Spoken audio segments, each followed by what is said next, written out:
इस एपिसोड की शुरुआत में हम देखते हैं कि कंपनी के सभी एम्प्लॉयज मिस डेंगना के केस जीतने की खुशी में पार्टी कर रहे होते हैं। तभी मिस्टर वांग वहां से उठकर चले जाते हैं। इसके बाद मिस्टर वांग किन्सी के पास जाते हैं जो लीडाई से बात कर रही होती है और वहां जाकर उससे कहने लगे कि तुम यहाँ क्या कर रही हो। बाकी सब लोग तो वहाँ पार्टी एंजॉय कर रहे हैं। किन्सी कहने लगी कि चलो फिर वहीं चलते हैं, लेकिन इस पर मिस्टर वांग कहने लगे कि अब तो वहाँ पर कुछ भी नहीं बचा, इससे तो अच्छा होगा हम यही रुक जाते हैं। तभी एक एम्प्लॉय उन दोनों की फोटोज लेकर वूफे के पास भेज देती है और वो फोटोज देखकर वूफे काफी खुश हो जाती है। वहीं दूसरी ओर हम मिस्टर वांग को देखते हैं जो किन्सी से कह रहे होते हैं कि मैं कल तुम्हारी कंपनी के हांजो ब्रांच में जाने वाला हूँ। अगर तुम भी रिपोर्ट्स बनाना सीखना चाहती हो तो तुम भी मेरे साथ चलो। वैसे भी तुम काम में बहुत बिजी रहती हो तो इसे एक ट्रिप समझो। तभी जुनहुई भी उन दोनों को बातें करते हुए देख लेता है और फिर वहाँ से चला गया। अगले सीन में हम यांगवा को देखते हैं जो घर पर बैठकर एक बुक पढ़ रहा होता है और तभी उसके पास कोई मिस्टर वांग और किन्सी की फोटो सेंड कर देता है। ये देखकर यांगवा जल्दी से घर से बाहर चला गया। अगले सीन में हम देखते हैं कि किन्सी जब अपने ऑफिस में जाती है तो वहाँ जुनहुई उसका वेट कर रहा होता है। जुनहुई उससे कहने लगा कि तुम ये सब क्यों कर रही हो, मैंने सोचा नहीं था कि तुम पैसों के लिए इतना नीचे गिर सकती हो।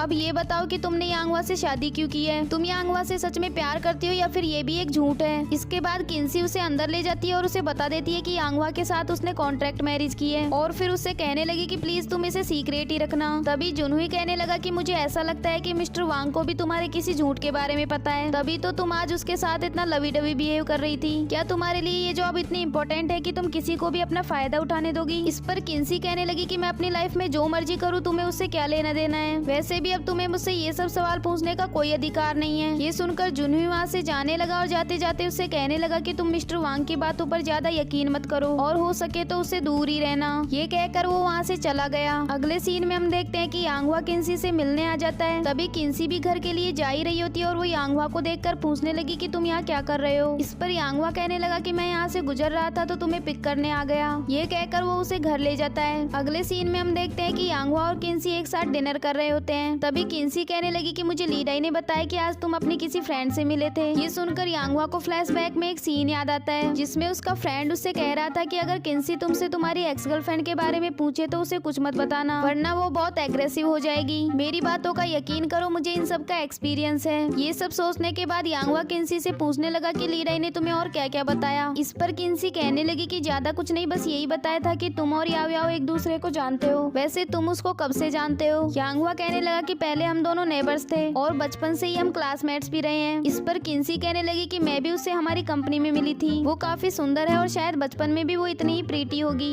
इस पर यांगवा कहने लगा कि बचपन में तो वो हम सबको बुली करती थी और हमको उसकी बात माननी पड़ती थी। किन्सी पूछने लगी कि क्या तुम भी उसकी बात मानते थे। इस पर यांगवा कहने लगा कि हाँ, मैं भी उससे बहुत डरता था। ये सब सुनकर किन्सी कहने लगी कि मुझे ऐसा क्यों लग रहा है कि ये सब तुम्हारे फ्रेंड ने तुम्हें सिखा कर भेजा है। इस पर यांगवा उसे कोई आंसर नहीं देता। इसके बाद किन्सी कहने लगी कि लीडाई बता रही थी कि जब तुम कोर्ट से बाहर निकले तो अपनी डियर याओ याओ को मीडिया से बचाकर वहाँ से ले गए। इस पर यांगवा कहने लगा कि तुम ये नॉनसेंस बातें क्यों कर रही हो और वो मेरी डियर थोड़ी है, वो सिर्फ मेरी क्लासमेट थी। तभी यांगवा के पास अपने डैड का कॉल आ जाता है और यांगवा उनसे बात करने के लिए अपने रूम में चला गया। उसके डैड कहने लगे कि क्या तुमने याओ याओ के केस के बारे में सुना है। इस पर यांगवा हाँ कहता है तो उसके डैड कहने लगे कि तुम किन्सी को इस बारे में कुछ मत बताना और जब उसके बारे में बताओ तो उससे अच्छे से बात करना। इसके बाद यांगवा वापस आकर किन्सी से कहने लगा कि चलो हम एक साथ गेम खेलते हैं, लेकिन किन्सी कहने लगी कि मैं अभी कुछ भी नहीं करना चाहती। तभी यांगवा पूछने लगा कि क्या तुम मुझसे गुस्सा हो। इस पर किन्सी कहने लगी कि अगर तुम मुझे कुछ नहीं बताना चाहते हो तो कोई बात नहीं, मैं तुम्हें फोर्स नहीं करूंगी। ये कहकर वो वहाँ से अपने रूम में चली गई। अगले दिन जब यांगवा अपने फ्रेंड को ये सब बातें बताता है तो उसका फ्रेंड कहने लगा कि अच्छा हुआ तुम्हारे डैड ने बीच में कॉल करके तुम्हें बचा लिया, लेकिन मुझे विश्वास नहीं हो रहा कि किन्सी ने तुम्हें अपने वश में कर लिया है। तुम तो कहते थे कि सिर्फ पागल लोग ही लड़कियों के वश में होते हैं, तो क्या अब से मैं तुम्हें भी पागल समझूं। यांगवा उसकी बातों का कोई जवाब नहीं दे रहा था। तभी उसका फ्रेंड पूछने लगा कि तुम क्या सोच रहे हो। इस पर यांगवा कहने लगा कि मैं मिस्टर वांग के बारे में सोच रहा हूँ, जिसने भी मुझे मिस्टर वांग और किन्सी की फोटोज भेजी थी उसका जरूर कोई इरादा होगा। इस पर उसका फ्रेंड कहने लगा कि शायद मिस्टर वांग ने ही तुम्हें परेशान करने के लिए वो फोटोज भेजी होंगी। कहीं तुम्हें इस बात का डर तो नहीं है कि किन्सी मिस्टर वांग को लाइक करने लगी है। इस पर यांगवा कहने लगा कि नहीं, मुझे उस पर पूरा यकीन है। इसके बाद यांगवा वहाँ से उठकर जाने लगा। तभी उसका फ्रेंड कहने लगा कि तुम्हें याओ याओ से दोबारा मिलकर कैसा लगा, और अगर तुम्हें याओ याओ और किन्सी में से किसी एक को चूज करना पड़े तो तुम किसको करोगे। इस पर यांगवा कहने लगा कि मुझे कभी चूज ही नहीं करना पड़ेगा। ये कहकर वो वहाँ से चला गया। अगले सीन में हम देखते हैं कि मिस्टर वांग कुछ रिपोर्ट तैयार करने के लिए हांजो ब्रांच में जा रहे होते हैं और उनके साथ साथ किन्सी भी वहाँ चली गई। उनके जाने के बाद मिस यूही वूफे से कहने लगी कि तुम मिस डेंगना से पूछो कि उनके हस्बैंड वापस कब आ रहे हैं और उनके साथ हमारी जल्द से जल्द मीटिंग अरेंज करवाओ। अगले सीन में हम मिस डेंगना को देखते हैं जिसके पास मिस्टर वांग का मैसेज आता है कि आज मैं हांजो सिटी आ रहा हूँ और मैं तुम्हारे लिए गिफ्ट भी लाया हूँ, तो तुम उसी जगह आ जाना जहाँ हम पहले मिलते थे। इसके बाद अगले सीन में हम देखते हैं कि याओ याओ उस लड़की से बात कर रही होती है जिसने उसके खिलाफ गवाही दी थी। वो लड़की सॉरी बोलते हुए कहने लगी कि मेरे डैड की हेल्थ खराब थी, इसलिए मुझे पैसों की जरूरत थी, इसलिए मुझे आपके खिलाफ झूठी गवाही देनी पड़ी। इस पर याओ याओ कहने लगी कि कोई बात नहीं, अगर तुम्हारी जगह मैं होती तो शायद मैं भी ऐसा ही करती।